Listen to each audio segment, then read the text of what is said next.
Hey, what's up, everybody? True Boxing here. Thank you for coming back to get hit with the truth. So today we are continuing the True Boxing annual top 10s as we are going to look at my number 6 welterweight in the world right now at 147 pounds, the reigning WBA and undefeated welterweight champion, Eimantas Stannionis.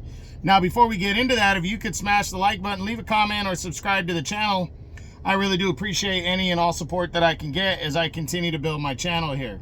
So Stannionis entered the year at number 6, so he holds on to his spot. He returns to the number 6 spot where he originally was. He's 31 years old now. He's 15-0, 9 knockouts. He entered the year after not fighting at all in 2023, but he was still the WBA regular champ, was trying to get somebody in the ring with him, but he could not secure a fight. So he had the fight with Virgil Ortiz lined up, and Ortiz had to pull out of that fight. A lot of people were looking forward to that one. So he entered 2024 really trying to push for a big fight. And then he would get on a big card, at least. He would get on the Canelo Munguia undercard and would defend the regular belt, which he held against was it a veteran named Gabriel Maestre. He outworked, dominated Maestre to a convincing 12-round unanimous decision after what was an over 2-year layoff. The remainder of the year he was trying to secure a unification bout or get in line for something. He was ordered to make a mandatory defense of his title against his number 1 contender, Shakram Giyasov, but couldn't get that fight. That they agreed to terms essentially, but they couldn't get the fight on the Tank Davis Lamont Roach undercard, and then Tank Davis's that whole card got moved off December 14th. There was talks about Stannionis defending on February 1st or March 1st, defending his title on either one of those Amazon Prime pay-per-view cards, and I think that's still a possibility. But as of right now, I just checked.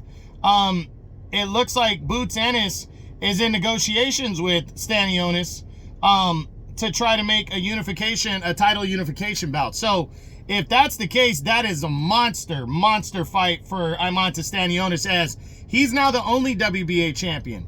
When Terrence Crawford in August moved up to 154 and captured the WBA title there, he had to make a choice, and he decided to vacate all his welterweight titles, and Stannionis got bumped from regular champ to super champ. So now, from regular champ to only champ. He is the official WBA champion at 147, and a showdown with Jerome Boots Ennis would be huge.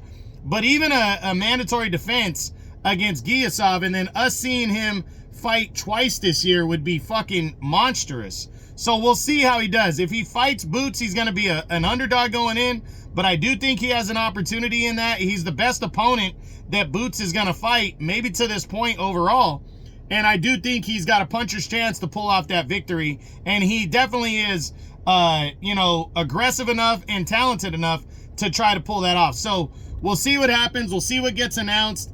Hopefully we hear something very soon on if Stannionis is going to get that fight with Boots, and if he doesn't, I think it's going to be unification against Mario Barrios instead, unless Boots gets Barrios, and then I think mandatory against Shakram Giyasov will be the other option if he can't get that one. So we'll see what goes down, but that's it.